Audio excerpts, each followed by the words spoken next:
G'day. So it's been a few days since my last video actually. I took my last video on Friday. It is now Tuesday morning and you can see I am still actually trying to freeze the base layer of the ice. Now I made a couple of mistakes, namely that the base layer is too deep. That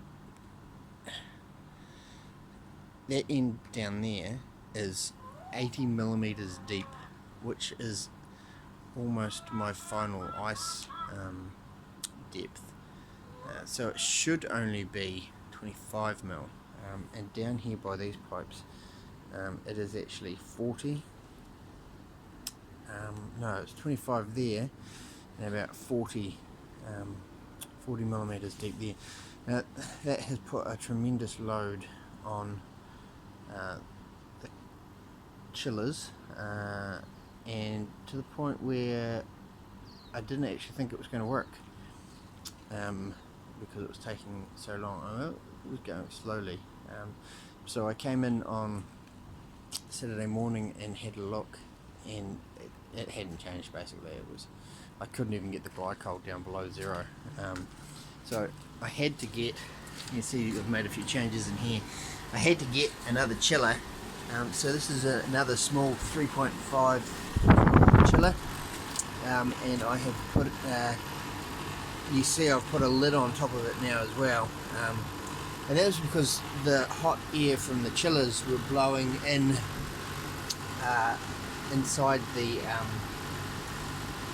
pump shed here, so I had to duct all that heat outside, because what it was doing was it was making the ambient temperature in here too high, which meant that the chillers couldn't get the glycol low enough, because it was extracting heat from outside and extracting heat from in here, so that I had to vent all that heat out. So I had to get some ducting to vent all that heat out, and then I put a lid on top just so that any of the air temperature changes in here weren't going to drastically affect the glycol and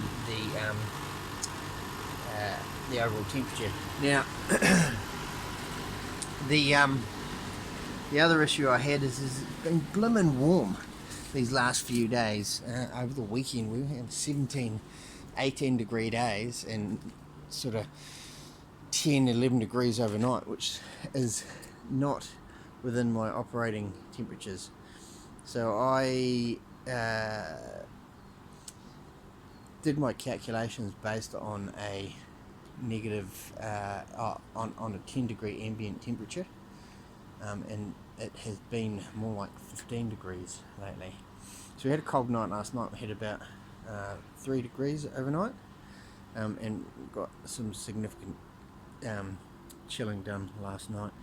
So the glycol's now circulating at a -8, -8.5, and it was on -2 for the last couple of days. So it makes a difference. So it's currently 3.8 degrees. The ice temperature is, just let that drop down, it's probably just below zero or just above zero. Yeah, so that is upside down, but it is 0.2, and you see there is ice forming in there, but it's still significantly bare, so that'll eventually drop. But this side of the rink is taking quite some time. It seemed to cool and get cold from that corner, and then down here, and it slowly worked its way down from the top and across.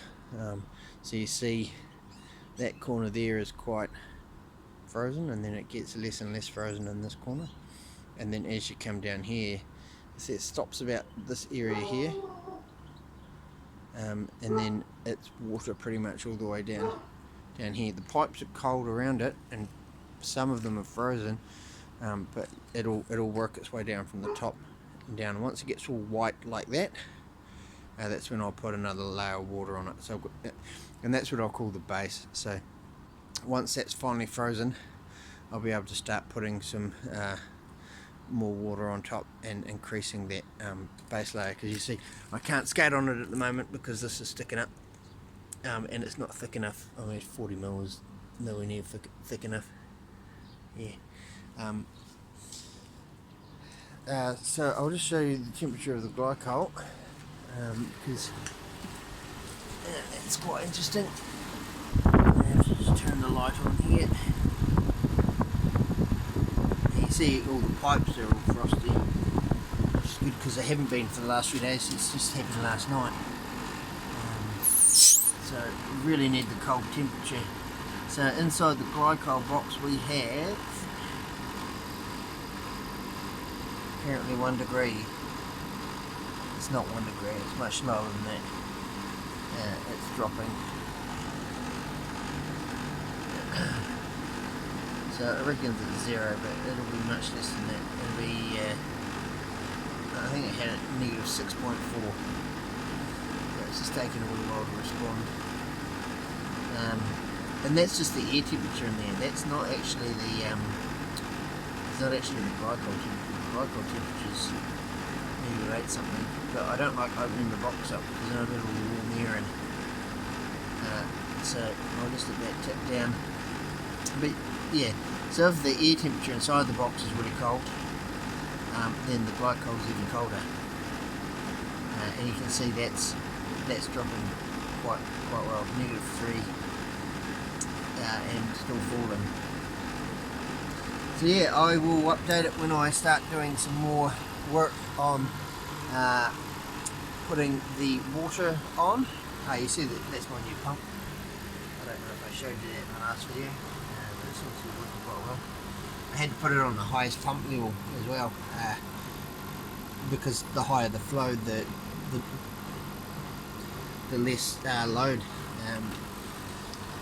Because I don't know why. Actually, honestly, I do not know why. But that's how it seems to have worked. I got a lower temperature at the higher speed, so I stuck it on the higher speed. I'm using math, obviously. So I will update again when I start adding more layers. It's a negative 5 there now. Look at that. Spectacular. Yeah, we will hopefully have some video of us skating on it.